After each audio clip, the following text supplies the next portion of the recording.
Hello, and thank you for taking the time to join me on today's call. Wanted to give you some really practical information, some practical usable tips that you can take right now to help improve your financial situation today. And then when we do eventually get past this, what you can do to really position yourself for success long term. So my goal is to help people lead happier and more contented lives. My part of that is money. But again, this extremely challenging, volatile, confusing, uncertain time, wanted to put some practical tools in your hands. My name is George Grombacher. Been a financial advisor for 20 years. Worked with a lot of people. Been honored to be named to Investopedia's list of the top 100 financial advisors in the United States.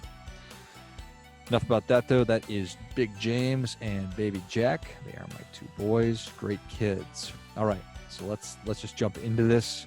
Before anybody knew what COVID-19 was, before anybody knew what the coronavirus was, Fidelity did a survey, and they figured out the biggest concerns of most Americans were what to do with unplanned expenses, how to handle unexpected bills, personal debt like credit card debt, not saving enough money, the rising cost of healthcare, and the economy and the stock market. And I mean, unfortunately, so many of those are now realities for way too many of us.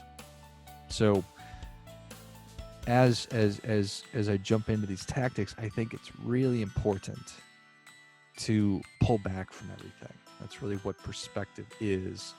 It's pulling back so you can see the bigger picture, is that this can be a really great opportunity. It could be a really great opportunity to revisit your perspective, your place in the world, get a sense of where you are, and then really to revisit what your priorities are. So again, get a sense of where you are in the world. And I wasn't aware of this, but half of the world, half the other human beings on this planet live on less than $5.50 a day. So if you're sick right now, or if you've lost your job, you don't have income, that doesn't matter much to you. But if you are not sick and you're just struggling a little bit, you're trying to make heads and tails of everything, keep in perspective that half the world's living on less than $5.50 a day. That you were born or that you live in the United States of America is an absolute blessing. From a priority standpoint, when's the last time that you thought about this? When's the last time you thought about what is of the greatest importance to you? For your family, is it family? Is it community? Is it your health? What is of the greatest importance to you? And then how you are living your life. Does your lifestyle reflect that? Is it aligned to your priorities? The only way to be able to answer those questions is to ask them. So as we're going through this, as you are going through this with your family and your community, ask yourself that question. What is most important to you? All right, so bear markets and bull markets. Let's talk about what's going on with the stock market first and foremost. And a bull market is what we just lived through over the past 10 years. And that's when things are going great. That's when the market goes up and up and up and up and up. So a bear market, well, that is the opposite. That means that the market has gone down by 20% or more across what are known as broad market indexes. Dow Jones Industrial Average, DJIA, or the S&P 500 over at least a 2-month period. So that is what the definition is. So the market goes in cycles. That is just the way things. That's the life. That's the way things go. Telling somebody not to panic during this time is not very helpful advice at all. It is a waste of your breath. The reality is that our brains are not helping us to become good investors. In fact, quite the opposite. The same parts of our brain that respond to mortal danger, like being eaten by a tiger or smelling smoke in a building and wanting to get out of that building, well, that's also where our brains process the loss of money. So naturally, physiologically, genetically, When the stock market goes down and we see the balances on our retirement accounts go down or whatever it might be, it freaks us out, which throughout the last 100,000 or million years, however long human beings have been around, that's served us very well. It served us very well to protect us, to keep us alive from hungry predators or burning buildings, whatever it might be. In today's world, it's not serving us at all. So just understanding that that's how your brain works. And so when you feel like it, when you feel that horrible pain in your stomach, or you are freaking out, you are panicking, understand that that's totally natural. Completely natural. You should be feeling that way because that's how your brain is designed. But then also, what I want you to do is take a deep breath and understand that, okay, I get it. I understand intellectually that I should be panicking right now. And then revisit your plan. If you don't have a plan, it's time to make a plan, but revisit the plan. How much time do I have right now between today and when I need to use this money that I have saved? That's called time horizon. So if we're talking about money inside of a 401k or an IRA, that's long term. So if you're 30 years old and you have money in a 401k, I really wouldn't worry too much about it. If you are 64 years old and you intend to retire at 65, well, that's a totally different thing. So the next part of that question is, am I invested in the right things? If you were that 64-year-old whose account value just went down by 40% or whatever it was, and you need to be using that money today or in a year, well, then you are not invested correctly. And we're playing armchair quarterback or revisionist history at this point, but you shouldn't have done that. So if you have 5 years or less before retirement, you should have a more conservative blend in your portfolio. If you've got 30, well, then I know it doesn't feel good, but you have a lot of time, a lot of water to go under the bridge before you actually ever use that money. So again, facts of life, markets go in cycles. They go up, they go down. Stock market does that. The real estate market does that.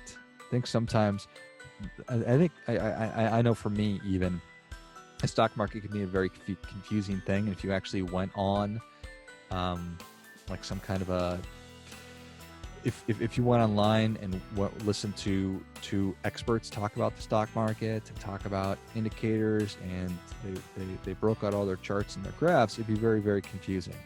The reality is that nobody really knows what's going on with the stock market. I think the real estate market oftentimes is a little bit easier to understand, that when the reality is that it doesn't always go up.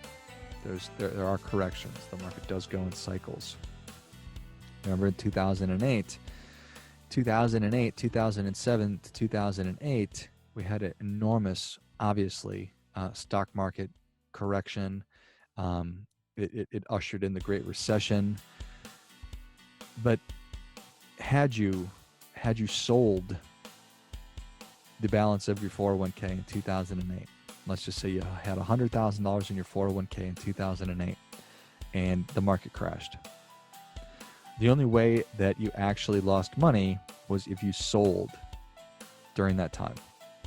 If you sold the positions. So if you just cashed out your mutual funds in your 401k and moved it to cash, you locked in the loss. Let's just use round numbers. If you had $100,000 and the value of your investments went down $50,000 and you sold, you just locked in a $50,000 loss. Had you let the money stay and just not touch it, well, the money would have gone up exponentially, and you would have enjoyed one of the longest bull markets of the history, in the history of the stock market, and your account value would have been considerably more. All right, so it's just a matter of keeping things in perspective in terms of that as well. The only way you ever lose money in the stock market is if you sell, if you move the position. Okay, so different. Just one more way to sort of be thinking about this. Would I rather the market was good or bad? And at the end of the day, I would rather have the market be terrible for the next 20, 25 years. I'm 40 years old. If if I intended to retire at age 65, I would rather have the market be awful for the next 25 years. Why is that? Because you'd be buying things on sale, right? Think about that back in terms of the real estate market. 2008, 2009, when the real estate market bottomed out, people made so much money. They bought houses for just pennies on the dollar. And now the markets in most places has certainly recovered and people made a killing. They made a ton of money. So as you are putting money into the stock market, every month as you put money into your 401k or whatever it might be, you are buying things theoretically on sale when the stock market is bad. Remember, we're supposed to buy low and sell high, not the opposite. So what we've been doing, and again, it's impossible to say where the stock market's going to be in the next 5-10 years, but history tells us that there are market cycles. Yes, the stock market does correct, but it always goes back up. That's just what's happened in the past. So would rather be buying things on sale, getting things on cheap, and then at age 65, when I'm ready to sell, take my money out of the stock market for my retirement, that's when I want the market to be really good. If I was able to buy shares of Amazon at $100 a share for the next 25 years, and then in year 25, it went up to $1,000 a share, and then I sold, that would be perfect. Right? So keep things in perspective. Again, take a deep breath. Be mindful of your emotions during this time. This is a really, really, really hard time. I know I personally have been sheltering in place with my wife and 2 boys, and my mom's been coming over and helping out, watching the boys. Well, that's a pretty crowded house right there. So just from an emotional standpoint, above and beyond what's going on with money and investments in the economy, just be emotional about how it is that you're interacting with your family members, with your loved ones, but then 100% be mindful of your emotions, because emotions have a tendency to have us make terrible financial decisions. And when we make terrible financial decisions, we end up losing a lot of money. So it's okay to feel the way that you're feeling. It's natural to feel the way that you're feeling. Just try and take that step back and recognize, yes, just because I'm freaking out, I'm scared, doesn't mean that where my money is bad. If I'm invested properly in high quality investments and I've made good decisions, well, then you're probably in a good position, and this too shall pass. So I think that a good way to be framing the rest of this conversation is talking about it in terms of defense and offense. So what can you be doing right now to protect yourself and your family and your money? And then we'll move on to offense and talk about what maybe some opportunities that you can have so that you're moving forward towards a more successful future. So in terms of defense, I'm going to talk about credit management, liability management, the new CARES Act. The government that's talking about the stimulus programs that are going on right now. I'm going to talk about communicating with creditors and potentially cutting expenses. From a credit management standpoint, during times of economic uncertainty and hardship, there is unfortunately an uptick in cybercrime, people trying to steal your identity, trying to steal your money. So I encourage everyone all the time to freeze your credit. That doesn't mean that you can't use credit cards. It doesn't mean that should you need to unfreeze your credit that you can't do that. It just means that nobody can access your credit. Nobody can go and open accounts in your name while your credit is frozen. So again, let's just say that you go and you freeze your credit today, and then next week you want to go buy a car. You simply need to unfreeze your credit. It's not a difficult thing. All right. So this just protects you from identity theft, from people trying to scam you and steal your money. The only way that you do that is you need to contact each of the 3 major credit bureaus, Equifax, Experian, and TransUnion. You can go online and do that and freeze your credit. It's a really important, easy thing that you can be doing to protect yourself. I also encourage you during this time to make sure that there's nothing, while you're thinking about your credit, make sure that there's nothing abnormal or things that on your credit report that shouldn't be there. And every year you can get a free copy of your credit report by going to freecreditreport.com and just going through it and making sure that there's no abnormalities. From a liability management standpoint, as well as an uptick in cybercrime during these times, there's also an uptick in lawsuits and people suing, and people trying to get money because people become desperate, and that's not a good thing. So do you have any assets in your personal name? Do you have rental properties that are in your personal name? Do you have companies that are in your personal name? Is your primary residence in your personal name? These are all things that you can be moving to LLCs, or you can be moving to trusts and things like that. And that's not an expensive thing. It's not horribly difficult to do. And it's just one more layer of protection for you during this time. So the CARES Act, you may have already received some stimulus money from the government. You may be waiting for it, but fundamentally, it's $1,200 per eligible adult, and then $500 per child. There are phase outs there. I'm not going to get into that today. And then the increased unemployment assistance, and then moving the tax filing deadline from April 15th. So you have until July 15th to file your tax returns. Retirement account changes. If you have a 401k or an IRA, normally speaking, when you take money out of those accounts before 59.5, you would be charged a 10% penalty. That's no longer the case. You can take the money out without paying the 10% penalty. And then required minimum distributions for 2020 have been waived. In terms of money coming out, so big time outlays that you are probably making on a consistent basis, this is a really important thing to be protecting your cash flow. So you are able to postpone for 6 months your mortgage payments. You are able to avoid foreclosure for 60 days and avoid eviction for 120 days. Okay? Now this doesn't automatically happen. You need to contact your whoever, if you're with Chase or whatever, Wells Fargo, whoever the bank is that you pay your money to for your mortgage, you need to contact and tell them.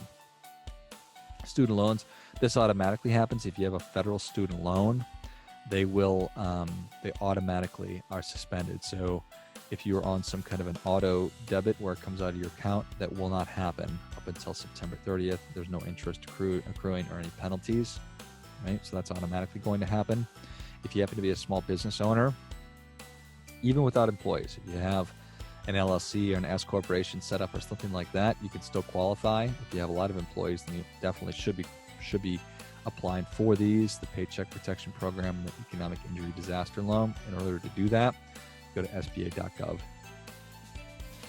In terms of all the other people that you send money to on a consistent basis, if you are trying to circle the wagons and retain as much cash as you can, well then reach out to everybody.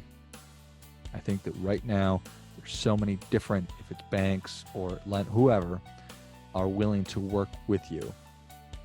But you can't just not pay them, because they will ding your credit. That will have an adverse impact on your financial future moving forward. You need to communicate with these companies, with your credit card companies, your car loan, personal loans, utilities, anybody that you pay consistently. Reach out to them and simply be honest with them. Tell them, hey, I want to make these payments. I want to stay in good standing with you. But right now I'm in a really tough spot because of what's going on with the economy, with COVID, with the coronavirus.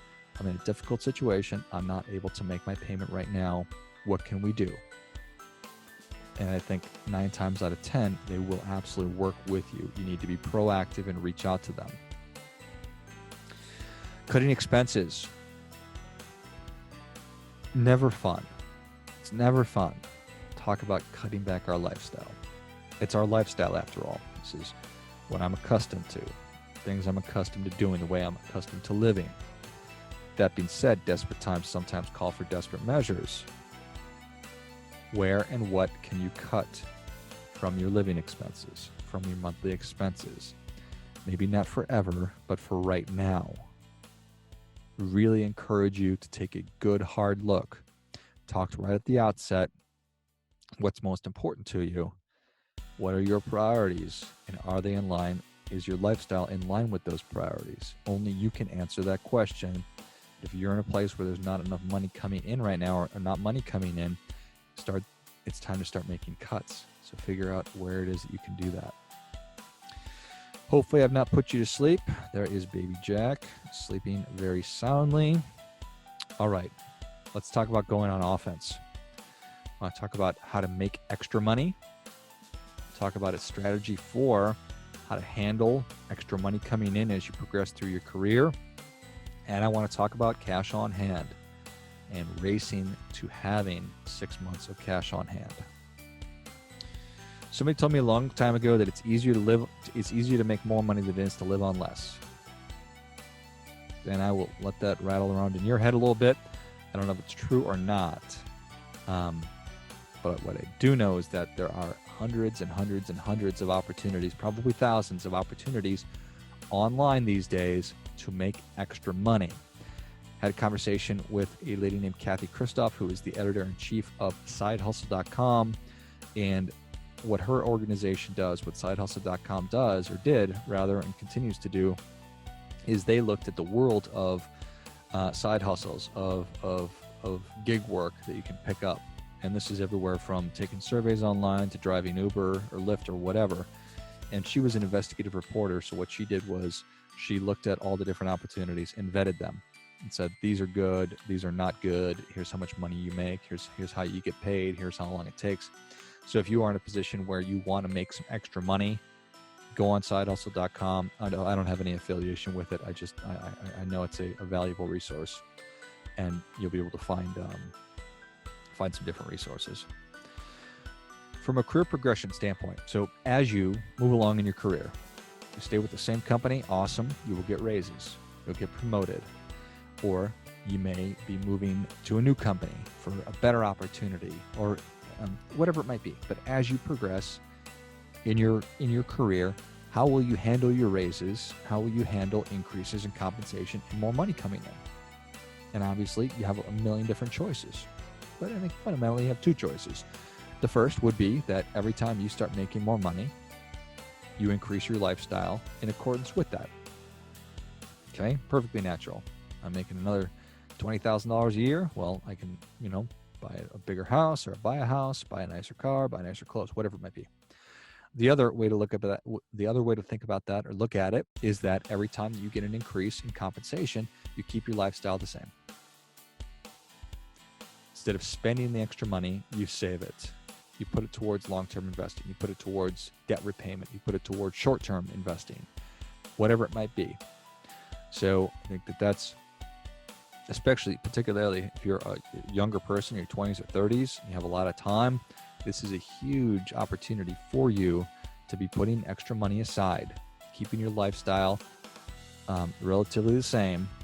If you do that, if you're able to do that, I can almost guarantee you'll be successful, financially successful long term. All right, cash on hand. I got so sick and remain so sick of talking about emergency funds. And I'm sure that you are also sick of hearing me and other people talk about emergency funds. So let's just talk about cash on hand. And that's really simple. It's how much cash do I have liquid that I can have access to today? Too many of us are broke. We're living paycheck to paycheck. And that means we don't have any economic security. I don't have any money security. That means I'm living in scarcity. When I'm living in scarcity every day, I can't move towards prosperity. Without security, you can't move towards prosperity. And that's where you want to be. That's where all of us want to be, is in a good position financially. We're in control. We have options. We're sort of in control anyway. We have more options. So we need to get cash on hand. How much do you have? How much cash on hand do you have right now? Is it 6 months? I bet not. We can't let this happen again. You can't let this happen again. Don't let this situation happen to you again. All right. So now that I've hammered that home, obviously, let's talk about how you can actually get there. How can you get to 6 months worth of cash on hand? So this is a conversation about cash flow. Need to know what your cash flow is. Need to know the money coming in need to know the money going out. Got to know those numbers. That's so key to all of this. Do you have a budget? If the answer is yes, it's time to revisit that budget. If the answer is no, it's time to put a budget in place. You got to know your cash. There's something called the 50-20-30 budget. Simple guidelines help you to understand if the allocation of your resources is good, is going to get you to where you want to go. And the breakdown is this: that 50% of your take-home money, it needs to be dedicated to your needs. That's stuff you have to have. That's food, shelter, your car, medicine, insurance, utilities, that stuff you absolutely need. 20% of your take-home needs to go towards debt reduction or saving. And then 30% you can spend on wants, whatever you want. And that's going out to eat. That's whatever. It's whatever you want. Spend it on whatever you want, okay? So that is a good framework for understanding, okay, if I've got $5,000 a month coming in, $2,500 can go to my needs, and then I'm not going to be able to do the math on the rest of that, but you get it. All right, so let's create a plan. Let's get to 6 months worth of cash on hand. Let's assume that your take-home pay is $60,000 a year, and you're spending all of it, making your monthly expenses $5,000. All right, so 6 months of cash on hand in this example is 30 grand. How can we get that? Take a step back. Are you within the parameters of that 50-20-30? The reason I brought that up in the first place is so that you can take your monthly expenses, your budget, and take a look. Am I spending way more than 50% on needs? Am I saving 20%? Are my wants more or less than 30%? It's just helpful parameters. The biggest expenses, the way we most commonly blow up our budgets, is spending too much on our housing and too much on our car. So take a look at that. FAFH, food away from home.